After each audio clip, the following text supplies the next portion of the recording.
Let's talk about intermediate natties. Intermediate. Folks have been plowing away for a few years. I think that's when a lot of people get that like, nothing I'm doing is working anymore. It's funny, like this is kind of like purgatory. Like most people just get stuck. So let's say that you're at the stage where you can only put on 1 to 3 pounds of muscle per year. And so imagine if instead of you grow 2 pounds of muscle across your entire body, imagine if those 2 pounds were literally just put on your side delts. Yes. You got here by training hard, being consistent, right? But now it's not just about training hard, you have to train smart. Hey guys, I want to help natural lifters grow. So I brought in an expert, Jeremy Ethier, who has his own amazing channel. He's a super bastion of wisdom. And why am I not a bastion of wisdom? Because you guys know I'm a steroid freak and I cheated my way to the bottom, clearly. Let's talk to Jeremy and see how we can get jacked as natties. I have tons of stuff I think holds naturals back, but I want to know what you think, because we have a whole list to go through of real technical stuff. But like, give us your top 2 or 3 major things that you think natties are really missing in their quest for their best results. What I found, like going through, several years of training, finding what works, what doesn't work, is that I think the best way to find what's holding you back is to find the number one constraint, right? Yes. And this differs based on your experience level. So for example, if you're a beginner, right? It's pretty simple. You just show up and you train decently hard, and the name of the game there is just consistency, yes. Right? After a year of doing that, just simply showing up, you can make pretty good newbie gains, right? And I think after you're past that stage, you get into novice territory, right? And this is where things get a little bit different. You've grown a decent amount of muscle, but in order to get the next phase of growth, you can't just continue doing what you were doing. Now you actually have to create a system for tracking your progression, getting stronger, and actually like pushing yourself in the gym, right? Getting comfortable with the discomfort. I love it. Once you get past that stage, now you're, let's just call it, intermediate stage, later intermediate stage. And it's funny, like this is kind of like purgatory, you know what I mean? Once you get into here, like most people just get stuck forever, right? Yes. Because you got here by training hard, being consistent, right? But now it's not just about training hard, you have to train smart. Yep. And this goes back to a lot of what you guys teach on your channel, right? Stimulus to fatigue ratio. There's certain exercises that work really well for me. There's others, not so much. The other important thing here, once you get to the intermediate stage, things slow down like incredibly. And they will, and you don't have a choice in that. Exactly. You have a choice in how much they slow down, but they still slow down. Exactly. And the mistake that people make is that they correlate progression with muscle growth, which, there is a pretty strong correlation there, but you get so frustrated that things are slowing down and it's like, I'm not making any more gains. So what do? I did, 70 pounds presses last week. I have to do 75 pounds this week. And maybe they do make that jump, but it comes at just a slight modification in their form. Yep. Maybe they're going, an inch or 2 less deep than they were before. Yep. So on paper, they're making progress, but in reality, like, are they actually challenging their muscles anymore? Yep. In this stage, again, it's a really tough stage to navigate through because it's not just about training hard, it's about training smarter. Yeah. And just being honest with yourself and accepting the slower progression. But once you do, right, you just simply stay consistent, and that's when you reach the final boss, which is, where you're at, right? Hey, I'm a boss. And at this point, the name of the game is just time. Natural bodybuilding, you usually peak later on. In your 40s. In your 40s, exactly, because it takes so much time to build an appreciable amount of muscle. 100%. And so I think like in that final stage, it's all just about, you understand what really works, you know how to manage your fatigue. It's just doing that for long enough, and at the same time, avoiding injury. Yes, right? Huge. That was super insightful. My little tidbit to sprinkle in there is when you're comparing your progress, do it to the expected version of your alternate universe self, which means if you've been training for 8 years as a natty, what would alternate universe you training 8 years as a natty expect to gain? Not what you expected 3 years ago, because you don't make gains that fast anymore. Noob gains are easy. Another one is comparing yourself to steroid users. You watch a couple Larry Wheels videos, a couple Dr. Mike Pekin for a bodybuilding show videos, and you're like, I should be able to add 5 pounds to every exercise for 16 weeks straight. That's just not gonna happen. So outside of managing your expectations, let's talk about more specific stuff. Oh, yeah. Let's talk about intermediate natties. Intermediate, yeah. Folks have been plowing away for a few years, not like 7 or 10 plus years, but like 3 to 6, because here's why, and I think the rest of this video can focus on these folks. The beginners, they're good. Training natty, like you said, is just show up to the gym and do stuff. You'll be fine. 3 to 6 years, I think that's when a lot of people, because you kind of alluded to it earlier, you get that like, nothing I'm doing is working anymore. Yeah. And of course it's working, it's just working slower. And then they're like, oh, the same shit doesn't pan out like it did. So let's focus on that intermediate, novice to intermediate, 3 to 6 year experience. What kind of volume mistakes do you see those folks make? If we just take a quick look at the literature, basically what they found is like, if you go from 4 to 5 sets per muscle per week to 10 sets per muscle per week, that alone like doubles growth. Yes. Right? But in order to get another huge jump in growth, you're gonna have to go up to, maybe 20, even 30 sets per muscle per week. So there's diminishing returns there. So I think like to get the best progress, you're gonna wanna aim for somewhere between 10 to 20 sets per muscle per week, right? And you can experiment with going higher than that, but again, you have to manage your fatigue.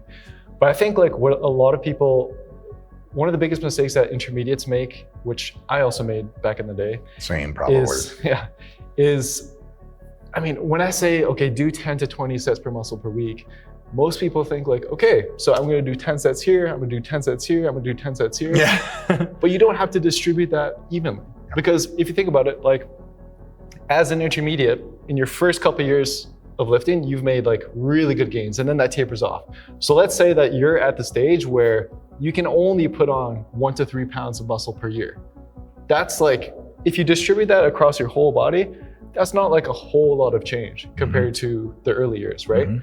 And so what I like to do is be smarter about how I'm distributing that volume.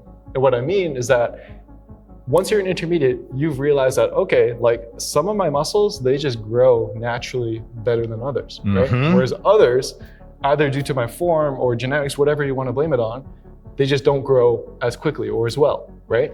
And so imagine if instead of you grow 2 pounds of muscle across your entire body, imagine if those 2 pounds were literally just put on your side delts. Yes. That could make an incredible change. Huge visual impact. Exactly, right? And so I think it's like accepting that, okay, I'm gonna make slower progress, so why don't I focus my volume on the areas that are going to transform my physique the most and make the biggest visual difference, right? And so for me, for example, my biceps, my arms, they naturally grew pretty well. And so over the years, I was like, okay, I can only recover from so much volume. So much total training. Exactly, so much total training. So I'm gonna lower it a little bit for the arms. They don't need as much work as the rest of my muscles, but what if I just allocate a lot more volume into my side delts? So I did that for a year. And after that year, it was like huge change, huge improvement. Yes. And even though I didn't, like the scale weight didn't change that much, visually, it was like looking at 2 different people. Oh, a pound on each side delts, that's different side delts. Exactly. And so I think like you just gotta find ways where you can like really gamify it for yourself and get the most difference despite the diminishing returns that you're experiencing. I love it. All right, we took care of volume, frequency, huge debate in the natty space. I've been training, let's say twice a week, whole body as a beginner. A few years it worked great. Now my gains are slower. I'm in that early intermediate phase. What's your advice to me about managing my training frequency?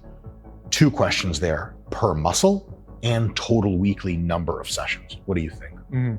So I think you get a decent jump in gains. It seems to be about 30% jump in gains going from 1 time per week to 2 times per week. It's a big deal. Exactly. So I think if you're not doing that, then that's low hanging fruit. Boom. And then once you're training each muscle at least 2 times per week, again, it depends on how much volume do you need for that muscle. Going back to our discussion before, if I'm prioritizing side delts and I'm doing 20 plus sets for them, I'm probably going to get a lot better stimulus by distributing that across 3 workouts per week rather than just 2. So it's like 6 or 7 sets of side delts per workout versus like 10 sets of side delts per workout, which is honestly like this. I'm just doing nothing else with my time at this point. Exactly. And if we want to get like uber specific, there was, another analysis that was done by Jake Remmert. And they basically want to see, okay, how many sets per muscle can you do in a workout before the gains like really taper off? Yeah. And what they found is that that seems to happen around 11 sets per muscle in a workout. So I would say that, you know, you're pretty safe going up to about 11 sets for a single muscle, but if you're starting to go above that, it's probably going to get you a little bit better gains if you distribute that across another workout in the week. So what would you think about intermediates that are still trying to progress a muscle? They really care about it, but they only train it once a week. I would say definitely. You're missing out if you're not training it 2, even 3 times per week. 3 times a week. So if you have a muscle that recovers really quickly and you're really struggling to pour enough volume on it, 3 times a week is a big unlock. 100%. Even, you know, I'm sure you've maybe trained some muscles 4 times per week, right? I have. Because I think like if you're managing the volume, if you're only doing 4 sets for each of those workouts, 4 to 6 sets, like they can recover really quickly, especially certain muscles like side delts, which most of the exercises don't do a ton of muscle damage, 100%. so you can recover really quickly. 100%. That's brilliant. That's awesome. Exercise selection. I want 2 things from you here, Jeremy, 2 bits of wisdom for you. One is I want you to tell us what real big mistakes in exercise selection that intermediate natties make. And I'll share one with you. And if it's the same, we can talk about it. But maybe if you have a different one, that'd be great. And then the second thing I'd love to hear from you is just for you to tell us about what exercises you've found a lot of success in, either recently or back in the day. And you just kind of want to share with people as a sample. And you and I are both scientifically minded. We know that the exercises you're going to share today, they're not like the right answer. You know, someone's like, but Jeremy said this is like, it's just good food for thought. So for that first question, I'll give you a little seed for my answer. Thinking that the specific shape or size of a muscle of a drug using, no offense to me, IFBB pro bodybuilder or NPC national guy is gonna get you that look if you do that exercise, especially as a natty. Like, what's his name does side delt raises like this instead of like that. That's why his delts are capped, is pure and utter insanity. Because most shape comes from genetics. Most size comes from a combination of doing any kind of consistent hard training multiplied by years. That's 95% of why people's delts look like they do. Exercise selection is so much more personal and nuanced. I just would never copy someone's exercise expecting it to be like, this is the one. It might be a great idea to try, but like, that's just not a realistic expectation. What are some other mistakes you think the natties are making when it comes to exercise selection?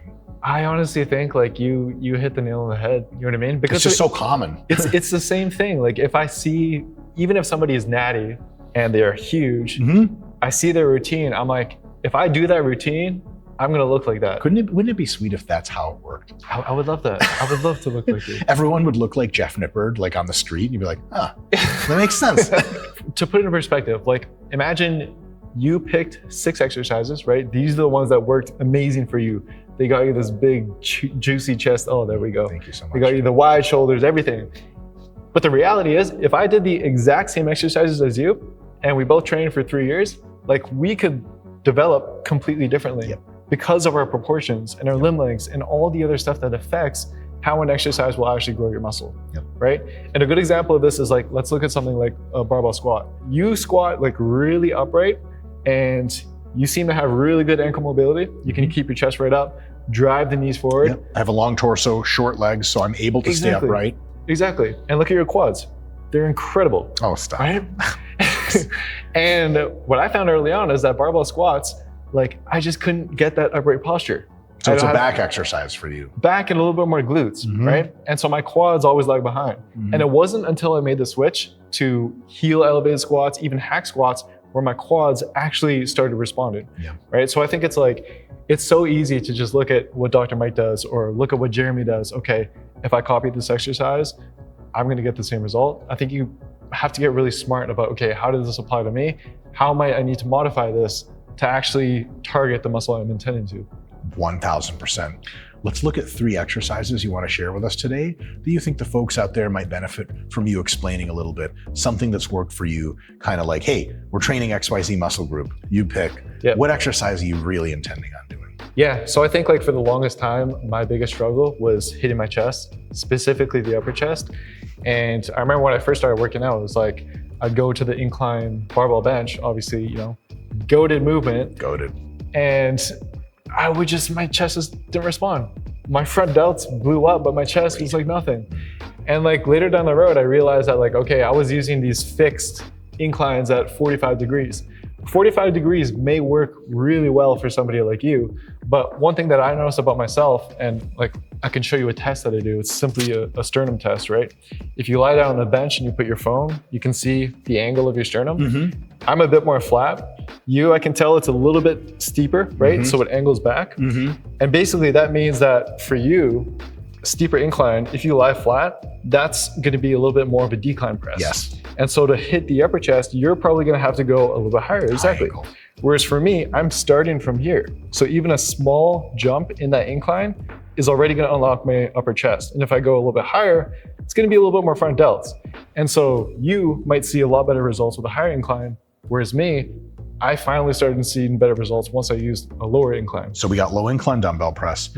What's another exercise that you found really worked for you that some folks might be interested in hearing about?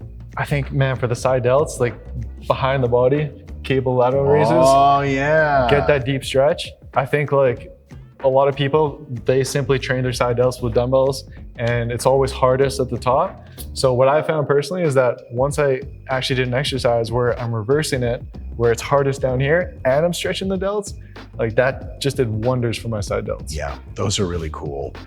Last exercise you want to share with folks that you really think is like, man, this was the one that did it for me. Last exercise, I'm gonna say it's something that I picked up from you pretty recently.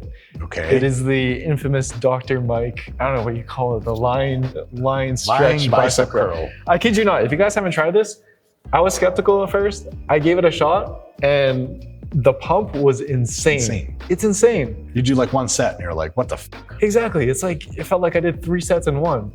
I position myself so I'm able to get a little bit more stability from the bench, but 100%, that was like, I owe a lot of these bicep gains to you. I love it. All right, so fundamentally this is a training video, training tips, but you said earlier you did not want us to leave the video without mentioning something that you think is critical. And that's basically nutrition, sleep, and overall stress management, which is basically all of recovery and fueling the actual gains.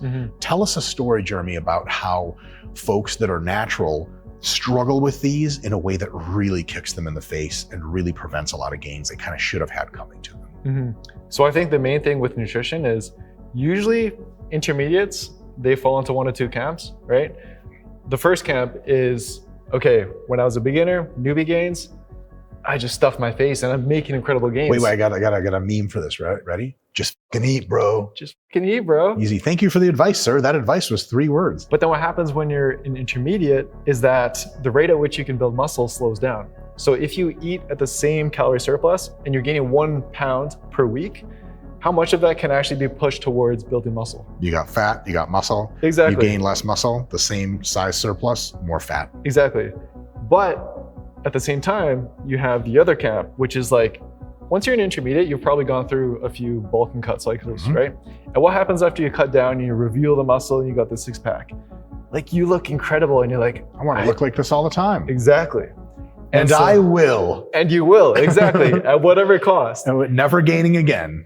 And so what I think happens is that you get stuck in the cycle of like main gaining, or like you bulk for a few weeks, a month, you see just a little bit less ab definition. Nope. And you're like, no, I gotta lean back down. Yep. So I think like once you get to the stage, 250 calorie surplus, gaining maybe, half a pound per week, 1% of your body weight per month, I think that's a really good target. I love that. That's excellent insight. What about sleep? Like, I'll tell you, real talk, even for steroid people, sleep is massive. Yeah. But if you're on enough steroids, sometimes it can mask the effects of not getting enough sleep. Like if you're on enough tren, you just kind of feel like you're on no matter what. But for natties, that's not an option, is it?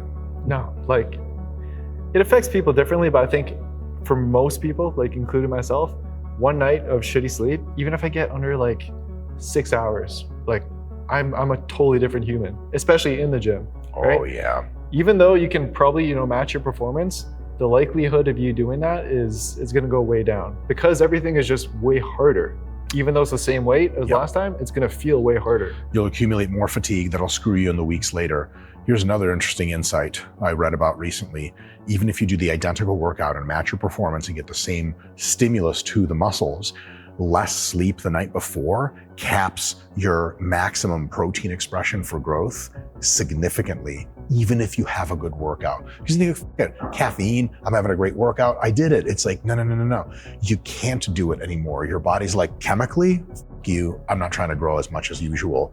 That's such a big deal because people think like, hey, they even brag. I've heard this before. Like, it's all love and respect. Everyone does dumb shit. You and I combined have probably done more dumb shit than everyone else.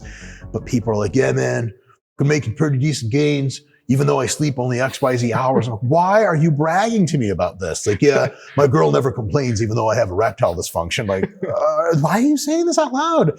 Like, you want more sleep, not less. And a lot of people kind of think like sleep's optional as long as my training is good.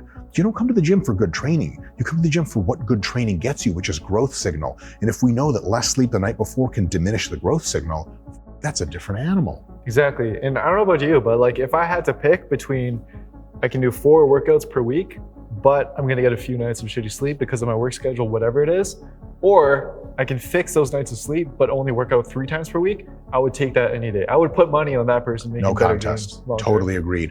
What about overall stress management? Kind of trying to do it all. I want to do 8 workouts a week. I want to go to school at the same time, and I'm also running a family business. How much does that play in? Because for me personally, a lot of people look at pro bodybuilders as examples, and they're amazing examples. But you got to understand, a lot of pro bodybuilders, it's literally their job to train, check Instagram, send regrettable DMs to other fitness girls that they want to delete later but can't. And that's kind of about it. That's a lot of time for recovery. Most people don't have that. 100%. And I mean, if you look back at the old school bodybuilders during the golden era, like what did they do? Lived on the beach. They lived on the beach. They crushed 2-hour workouts with their buddies, and the rest of the day they just hung out, right? And so I think like you got to think of it as the workouts are providing us stress, but everything you do outside of the gym is additional stressors that can be added that you still have to recover from. Yep. And so I think people have to think about it like, again, going back to our volume discussion, we know that more volume tends to lead to more growth, right? But you can only— if you can recover. If you can recover. So you have to time it out where, is this an appropriate time in my life where I can really hammer out the volume? Because if not, you're just gonna dig yourself a hole that you have to crawl out of. And maintenance is easy. Maintenance is 2 workouts a week. Exactly. Progress for some intermediate natties could be 4 or 5 days a week. Clear your schedule out a little bit. Drop out of college. You don't need college. You don't need an education. I got an education. What good it do me? Nothing. Just a whole lot of debt. I'm totally kidding. Don't drop out of school. But think about like, hey, if I want to get really jacked this summer, I can go on tons of trips. I can do 2 extra jobs instead of 1, and I'm going to make gains. I'd say like, hey man, how big of the deal are the gains to you? Like pretty fucking big. Like schedule a few fewer trips. Just go to your normal job, smash weights, and recover as much as possible. Exactly. And I mean, if you know it's going to be a stressful week at work or school or whatever, like you can program around that. Yep. Taper the volume a little bit, do a little bit less than usual. Don't, create a bunch of fatigue that you're going to have to recover from. And I think also it's just like, this is something that I'm also trying to do, trying to balance workouts plus YouTube and everything else. It's stressful, right? It's a lot more added stress than I used to have back when I was, a teenager. 100%. And so it's just like, what can you do to help decrease that stress, help with that recovery, right? So like, I don't know, whether it's just like putting Love Island on and just like tuning out for— You won't need your brain for that show. No, exactly. I've tried using my brain watching it and it hurt my head. No, you can't. The key is just like zombie brain and just consume. Great. Now that's real good recovery. But it works. That's if there's one recovery hack I can give, it's watch Love Island. Hey, Love Island production team, we're sort of famous people. If Jeremy and I can get in on like a bonus episode, we just show up to like train the crew or whatever, you know what I'm saying? Just don't let me around the boys because, you know what I'm saying, it's gonna be Lust Island real quick. All right, so I watched this guy on YouTube. His name is Giorgio Poulos. He's a phenomenal wrestler, and he has a challenge called Take Me Down, Win $1,000. And it's basically impossible to take down. And at the end, the other guy's breathing really heavy. Giorgio's usually not breathing really heavy because he's a stud. And he pulls up his mic and he's like, what's your message today for the people? And so that's just how I want to do all of my outros from now on. So Jeremy, what is your message for the people, the natty people, the real Volk, you know what I'm saying? The proletariat, the guys just trying to struggle for gains. What is your just one little quick paragraph to get folks some fucking inspiration, get them on their natty journey? I think, man, it's just like, you got to stop the comparison game. It's so easy to get sucked up on social media. It's like the response to resistance training, regardless of if you're natty or not, it's all over the place. It's huge. So the most important thing is just like, how much progress are you making compared to where you were before? Like, that's honestly what matters the most. Yes, you are your own match point. You are your own versus opponent.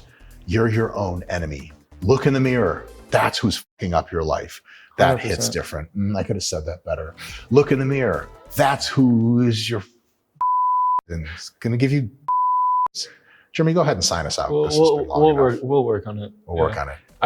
I actually wasn't sure where you're going with the wrestling thing. I was like getting ready to like take you down for $1,000. I'm not Georgia Post. You just impale me on a lap pull down, and that'll be the whole channel, folks. If you want Jeremy Ethier to take you down and destroy your pride, he lives in Vancouver. Show up. That's all I gotta say.